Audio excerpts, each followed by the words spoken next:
केवल हिजाब पहनने वाली या फिर सिर और मुंह को ढके रहने वाली महिलाओं को ही क्यों समाज में धार्मिक और सदाचारी के तौर पर देखा जाता है?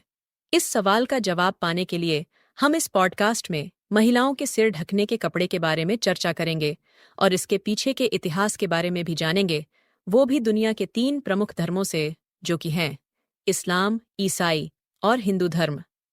तो आइए पॉडकास्ट के इस तीसरे और अंतिम भाग में चर्चा करते हैं ईसाई धर्म में सिर ढकने को लेकर।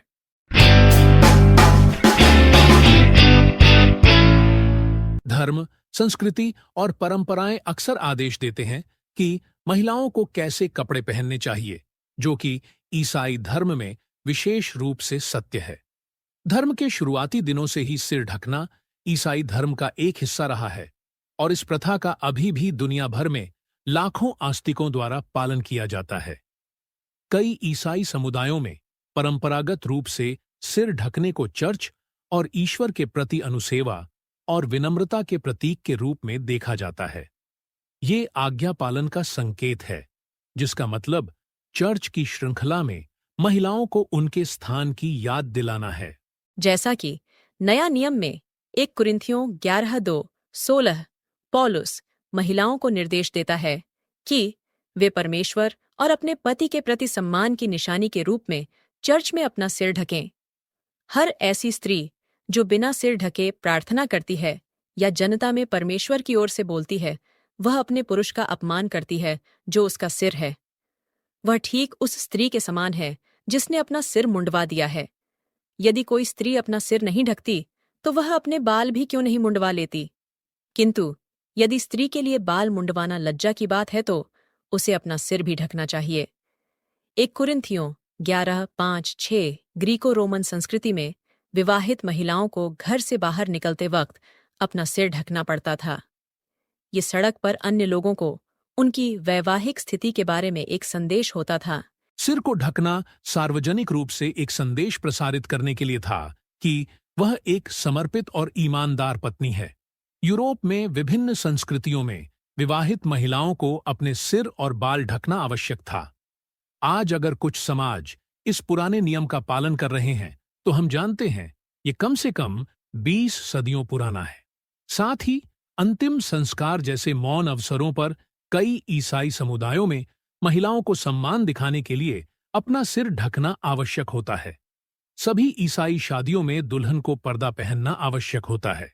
हालांकि ये केवल किसी मौके पर सिर्फ एक सिर को ढकने वाला होता है, किंतु इसकी उत्पत्ति उसी धार्मिक प्रथा से हुई है। हिजाब और विम्पल यानी शिरोवस्त्र।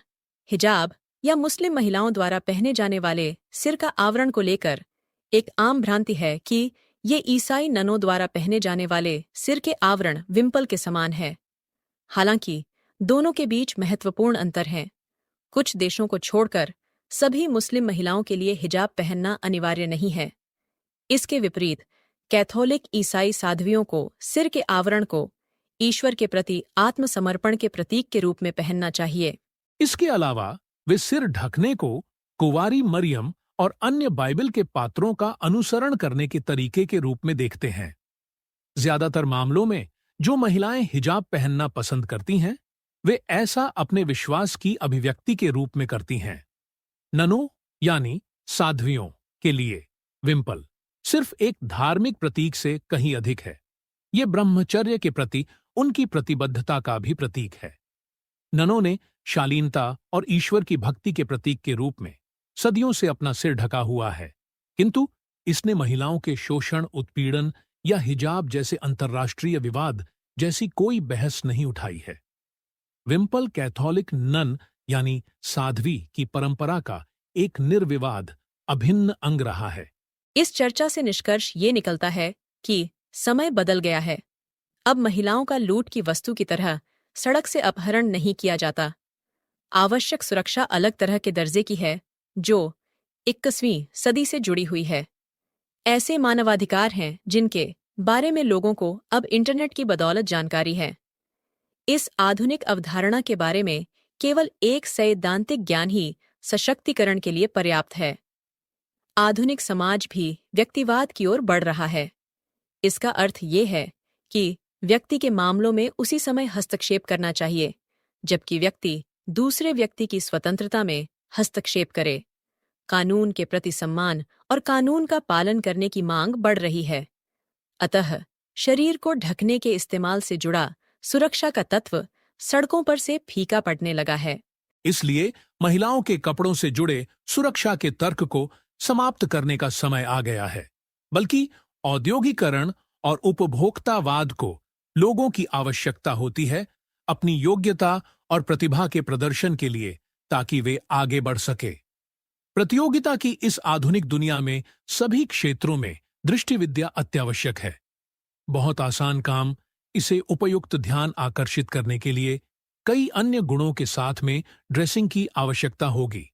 कोई भी चेहरा या शरीर ढकने की कोशिश प्राचीन धारणा को फिर से बहाल करती है कि पुरुष विकृत हैं और एक महिला को इनकी परभक्षी आंखों से खुद को बचाने के लिए पूरी तरह से ढके रहने की आवश्यकता है। दुख की बात है कि ये आंशिक रूप से सच है, क्योंकि 21वीं सदी में भी महिलाओं के खिलाफ अपराध एक वैश्विक मुद्दा बना हुआ है, चाहे युद्ध हो या शांति। इसके उलट कोई स्थिति नहीं है। यदि शरीर को ढकना महिलाओं की रक्षा का एक उपाय था, तो एक कुरूप तथ्य अभी भी बना हुआ है।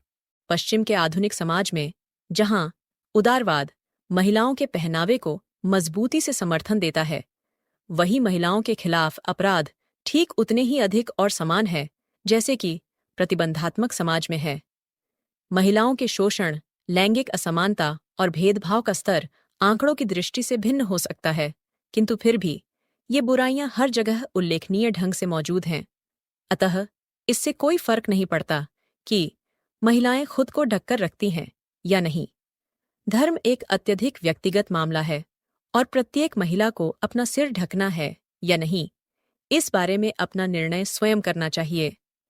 किंतु आखिरकार सवाल ये है कि हम धर्म की व्याख्या कैसे करते हैं और अनुयायियों पर धार्मिक प्रथा कैसे थोपी जाती है।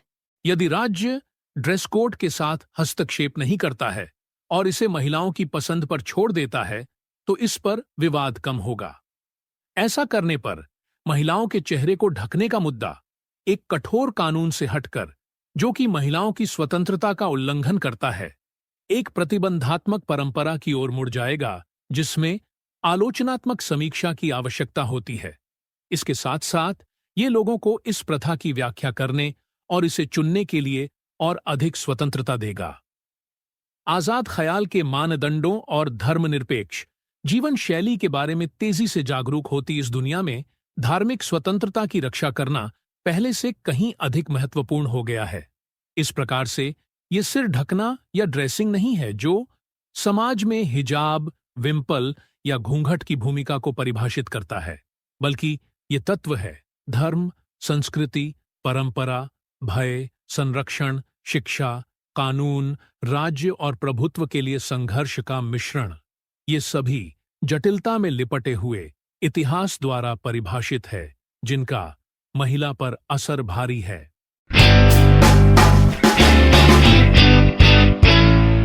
तो ये था एक्सपर्ट एक्स का एक और संस्करण। ऐसे अन्य विषयों के लिए हमसे आगे भी जुड़े रहिए। धन्यवाद।